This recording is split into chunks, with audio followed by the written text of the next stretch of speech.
Hey everyone. Before I get into the things I want to talk about, I'd like to provide a brief overview of what has been happening at PlayStation HQ over the past 4 years or so for those who may not be aware. In 2019, officials from within the PlayStation company confirmed that they had begun enforcing censorship on Japanese games. No more could an anime girl show skin in a swimsuit, and only the very tamest of fan service was allowed. Meanwhile, Western games like Cyberpunk 2077, Baldur's Gate 3, and infamously Last of Us 2 are allowed to get away with murder. The woke activists running the company in San Mateo, California seem to think that every anime girl looks childlike. This double standard has been driving mad those people who love Japanese games for a long time now.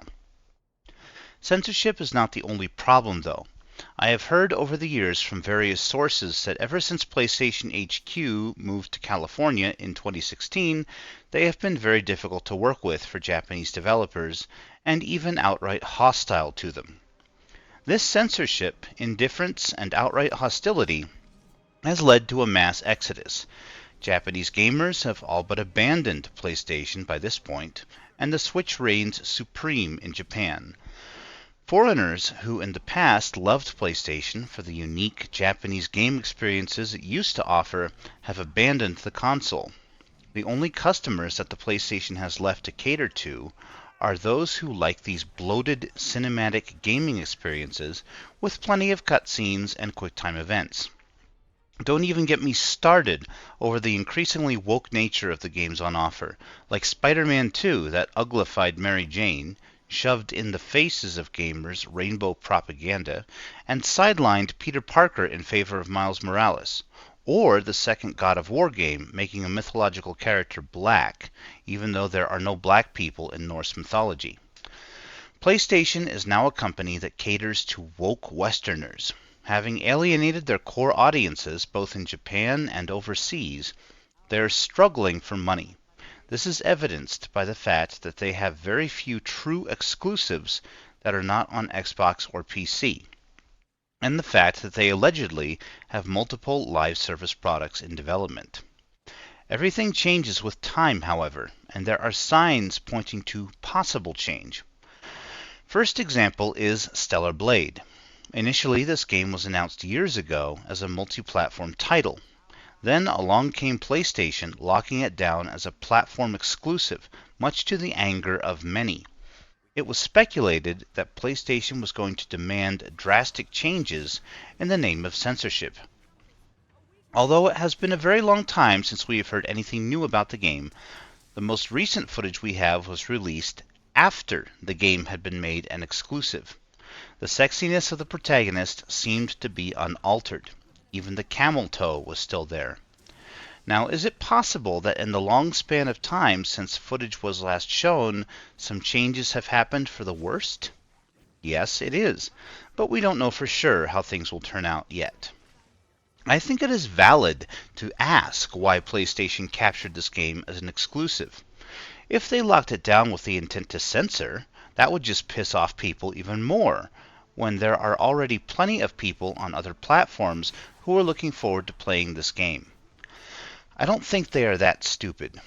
They must have secured the title with the intention from the beginning of not messing with it, because they need money.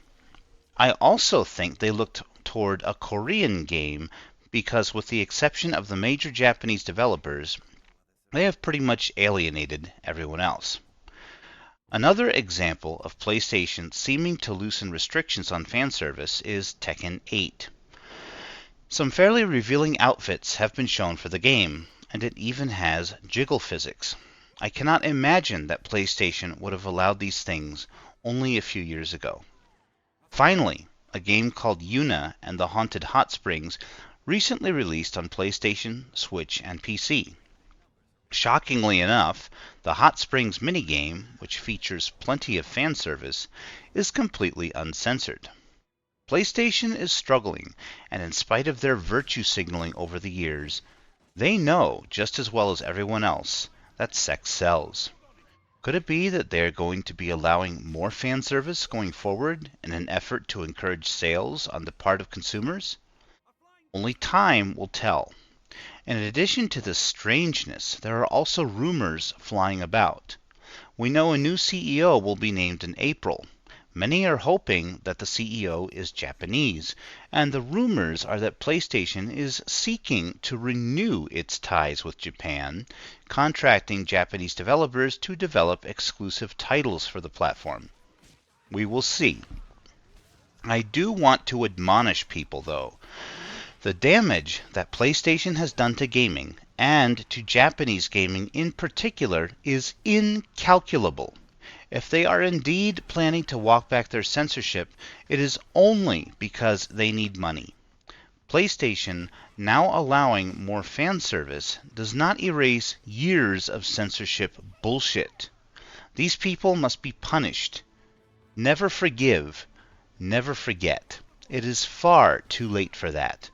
PlayStation must never be given a chance again unless there is a complete change in leadership.